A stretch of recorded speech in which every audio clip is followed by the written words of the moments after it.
Today, I'm instructing my administration to halt funding of the World Health Organization while a review is conducted to assess the World Health Organization's role in severely mismanaging and covering up the spread of the coronavirus. Everybody knows what's going on there. American taxpayers provide between $400 million and $500 million per year to the WHO. In contrast, China contributes roughly $40 million a year, and even less. As the organization's leading sponsor, the United States has a duty to insist on full accountability. One of the most dangerous and costly decisions from the WHO was its disastrous decision to oppose travel restrictions from China and other nations. They were very much opposed to what we did. Fortunately, I was not convinced and suspended travel from China, saving untold numbers of lives. Thousands and thousands of people would have died. Had other nations likewise suspended travel from China, countless more lives would have been saved. Instead, look at the rest of the world, look at parts of Europe. Other nations and regions who followed WHO guidelines and kept their borders open to China accelerated the pandemic all around the world. Many countries said, we're going to listen to the WHO, and they have problems the likes of which they cannot believe.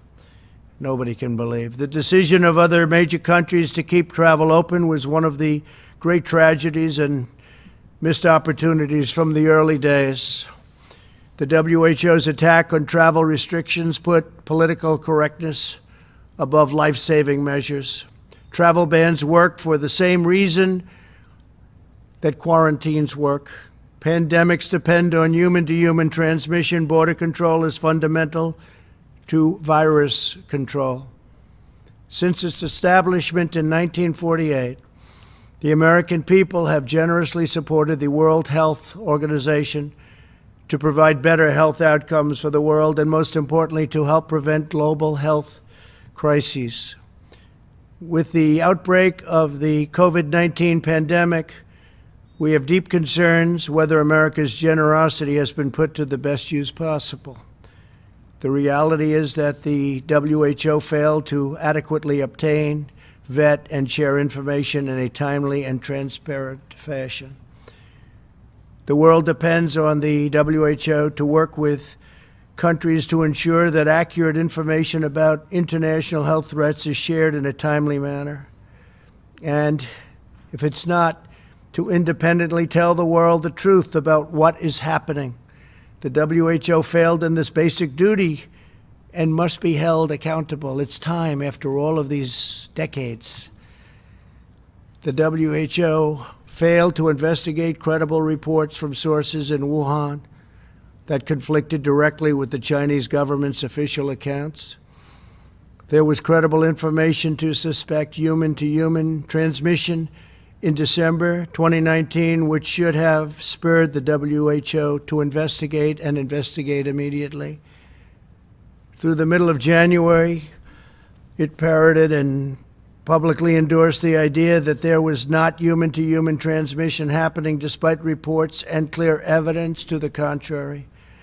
The delays the WHO experienced in declaring a public health emergency cost valuable time, tremendous amounts of time. More time was lost in the delay it took to get a team of international experts in to examine the outbreak, which we wanted to do, which they should have done. The inability of the WHO to obtain virus samples to this date has deprived the scientific community of essential data. New data that emerges across the world on a daily basis points to the unreliability of the initial reports, and the world received all sorts of false information about transmission and mortality. The silence of the WHO on the disappearance of scientific researchers and doctors, and on new restrictions on the sharing of research into the origins of COVID-19 in the country of origin is deeply concerning, especially when we put up by far the largest amount of money. Not even close. Had the WHO done its job to get medical experts into China to objectively assess the situation on the ground and to call out China's lack of transparency, the outbreak could have been contained at its source with very little death, and certainly very little death by comparison. This would have saved thousands of lives and avoided worldwide economic damage. Instead, the WHO willingly took China's assurances to face value, and they took it just at face value, and defended the actions of the Chinese government, even praising China for its so-called transparency. I don't think so. The WHO pushed China's misinformation about the virus, saying it was not communicable and there was no need for travel bans. They told us when we put on our travel ban, a very strong travel ban, there was no need to do it, don't do it. They actually fought us. The WHO's reliance on China's disclosures likely caused a 20-fold increase in cases worldwide, and it may be much more than that. The WHO has not addressed a single one of these concerns, nor provided a serious explanation that acknowledges its own mistakes, of which there were many. America and the world have chosen to rely on the WHO for accurate, timely, and independent information to make important public health recommendations and decisions. If we cannot trust that, this is what we will receive from the WHO. Our country will be forced to find other ways to work with other nations to achieve public health goals. We'll have no choice but to do that. Our countries are now experiencing, you look all over the world, tremendous death and economic devastation because those tasked with protecting us by being truthful and transparent failed to do so. It would have been so easy to be truthful. And so much death has been caused by their mistakes.